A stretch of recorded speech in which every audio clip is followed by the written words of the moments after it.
then their new one, Space Operation Tango. You want to tell us a little bit about? Yeah. So first off, I've got to apologize. I'm not much of a public speaker. That's Tron, and he's not here. So you're stuck with me. My name's George. I was originally the artist that they picked up for Starship Junkyard and kind of helped out with some of the mechanics. So Starship Junkyard started out as Tron's kind of brainchild. He wanted to make a good team building exercise, a fun team building exercise for sales teams. And I believe what he said was because if he had to do another trust fall, he was going to tear all his hair out. So he came up with this interesting idea of a game that was supposed to simultaneously be kind of fun and yet teach like legitimate sales techniques. I learned a lot, like writing up the cards and actually playing the game. I suck at the game. I'm terrible at it. But I used to be a telemarketer, and maybe that's why. So we've got that over here. The idea kind of behind it is that we borrow a lot of different sci-fi tropes and kind of make fun of them. George, do you want us to kind of come over? Yeah. Come on over. Feel free. So I've never done one of these before, so I'm not quite sure what the protocol is or. No protocol. Pretend you're doing a like a table demo at a con or something. Never done that either. All right. So like I said, that'd be Tron's department. Yeah. I'm the artist. I sit in the basement and I draw all the pictures. That's me. So I'm kind of out of my element. So you'll excuse me if it's not super awesome. So yeah, the idea is that you take on the role of a used spaceship salesman, and you are stranded on a planet and you're attempting to get off. And so all the different personalities we kind of stole from popular sci-fi tropes. We've got Obi-Wan Kenobi, the ex-Jedi, who's wanted for having too many Yoda plushies in his office. We have the alien queen, who's wanted for pyramid schemes. We have a rogue self-aware tax software. Yeah. And so you've got this collection of characters that are down on the field, and you attempt to take turns playing the cards from your hand to either increase your influence over one person or decrease somebody else's influence over another. And it's kind of one of those, what they call the category, the screw you, take that kind of game, where you're constantly trying to, vie for influence over your own people and cut the legs out from under the others. And there are all sorts of like devious, sneaky cards in there. It's really not a game you want to play with your friends if you like them. I believe when we demoed it at Game Jam, this couple came in and somebody ended up walking home. So, oh dear. So yeah, that's Starship Junkyard. We've gone through several iterations.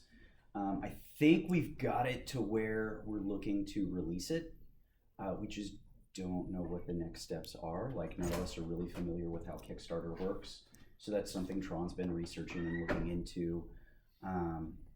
We've looked at getting like a booth at Gen Con, but again, we're not sure if we're putting the cart before the horse or kind of where it goes from there. We've done a few play tests, got some positive responses, learned a lot, updated a lot, changed a few things. So that's kind of where Starship Junkyard's at. We've started working on several new games. Anybody got any questions, comments, concerns, quandaries, conundrums, hopes, dreams, fears, gripes, groans, grievances on that? Sorry, I'm a teacher. That's what I say to all my students. I was one of the judges at Game Jam and played this in the judging room, and was at the first blush, at the first run through that they put, the difference between game and sales exercise was very thin. It was obvious that there was good mechanics there, and it was sound in a lot of ways.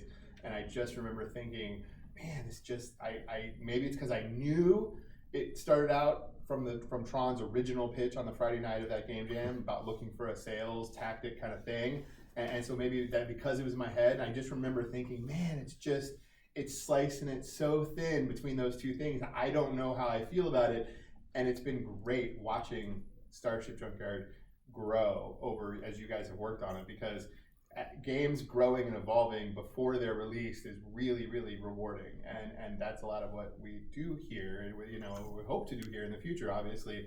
And so it's really great to see where this game is now from where it was playing it as a judge in the back room. Very cool, very cool. Yeah, we have our a lot of playtesters to thank for that one. Tron's been organizing tournaments. I don't know if you've seen a couple signs. I think we've got one coming up. And those are a laugh riot. The 25th? Yeah. Yeah, good. He's our promo guy. Like I said, I sit in the dark and I draw pictures. That's what I do. But yeah, come on down for it. It's always a gas. The game has evolved several times as a result of that. For example, this is like one of the older copies with the original Obi-Con in it. And we noticed through several playtests, nobody wanted to play him.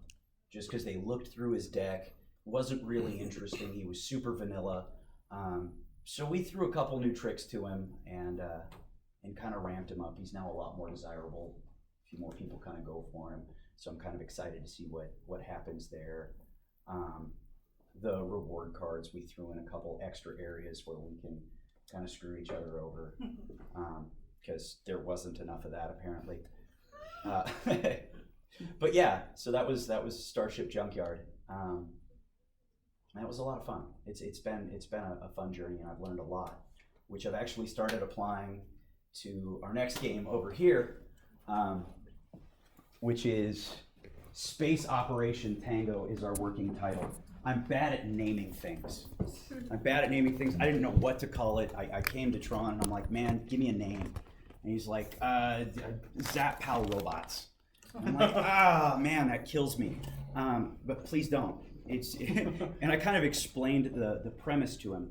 So what we're looking at, if anybody's familiar with like the Gundam series, okay, it is a kind of a giant robot space opera type deal. So it's not quite of that super robot, goofy, over the edge genre, but it's got some more, I don't want to say realistic, but it's got like political intrigue. There you go. Kind of stuff. There you go. Yeah. There's like a whole backstory to it that our writer Daniel is actually kind of plugging away at and working on. That's actually like narrated in some of the quotes on the card text. So as you play, you're playing through a storyline. The idea is customizable mecha card combat. So each mecha is divided up into 6 different categories. You've got a pilot, you've got a chassis, you've got 2 weapons, some sort of auxiliary system, and some sort of movement system. And you build your mech by picking these decks of 7 cards, combining it into a single deck, and then playing it out over a field. We wanted to kind of create a sense of space and tactical combat with a card game. And so that's what this hex field represents. And we've got all sorts of different things in there that you've got to contend with. Blocking terrain, different various missions. We've got civilians that you can accidentally take out. Is that a negative? Yes, that is a negative. That is it. Killing civilians is a negative. Oh, dang it. For those of you who are a little like, Okay. yeah, morally in the gray area, don't kill the civilians. Okay. It does tend to lower your score. I'll define my own win condition. Right? If your win condition is like massacring the space colony, then I got kudos to you. Maybe we could build in a mechanic for that. Like an alternate play. Right? Sorry, what'd you say? Like an alternate play, the evil version. Little bit, and maybe. One of the cool things about this is kind of that I've been finding is the expandability of it. So far, I've got 2 pilots kind of written up and detailed out, and you can see what the detailed cards look like over here. I've kind of taken them from note cards into this.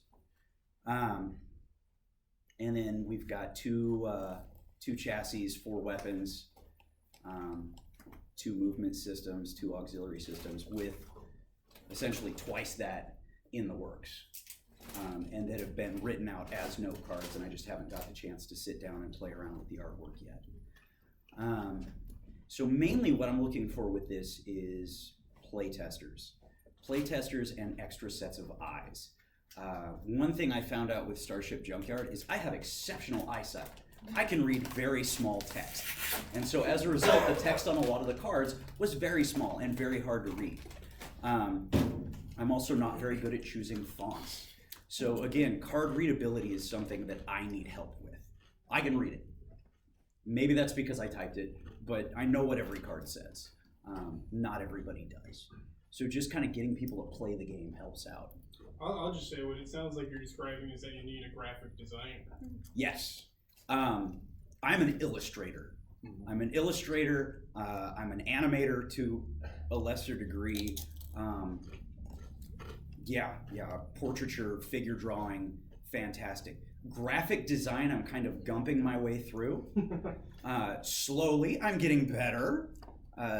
There are some of the printed out cards from SOT, and you can kind of see how it's grown from the cards produced in Starship Junkyard. So I've taken kind of everything I've learned from that and put it into this. There's still some hurdles I'm overcoming. There's still some things I'm learning, but I'm always looking for visual critiques on the cards. So anything on that? Questions or comments, concerns? Sounds like you and Ben need a kind of quid pro quo sort of. I'll scratch my back, you scratch. You scratch my back, I scratch yours. There we go. There'll be scratching. Yes. There will be scratching. Words. I've got a notebook there. If you want to leave me your name and your email, here in the next couple of months, I'm hoping to put together a really nice playtest kit. And like I said, I'll always be looking for playtesters. So as soon as I get that done, I'm gonna hit up some people who've kind of agreed to help me out with this previously. Are you on the Como Game Dev Discord by any chance? I think. Well, that's a good place to find I'm out. not some sure, people. but yeah. You can push your testing night there as well. Cool. Yeah, And for if sure. you want to let us And know. Tron's on there, obviously. Yeah, that's right. Okay, cool. Yeah, he can use that, obviously, but it might be another place. We do have designations on there, and like you can designate yourself as an artist, and then as other things come up or looking for other artists, you can signify a message just to artists and say, hey, does anybody have comments on this or thoughts of this or? That sounds like something I need to do. That sounds awesome. Excellent. Cool, that's me. Cool. I'd say for what it's worth, you took time to set it up. Let's go ahead and go through a couple more things, and then if people are willing, want to stick around and sit down and check out either one of them at the end, let's not clean up yet, because if we've got time, let's leave them out. Sweet. No guarantees that people are going to stick around, but that way they're there, because I think it'd be great. Cool. Is that right? I definitely appreciate it. Yeah. Awesome.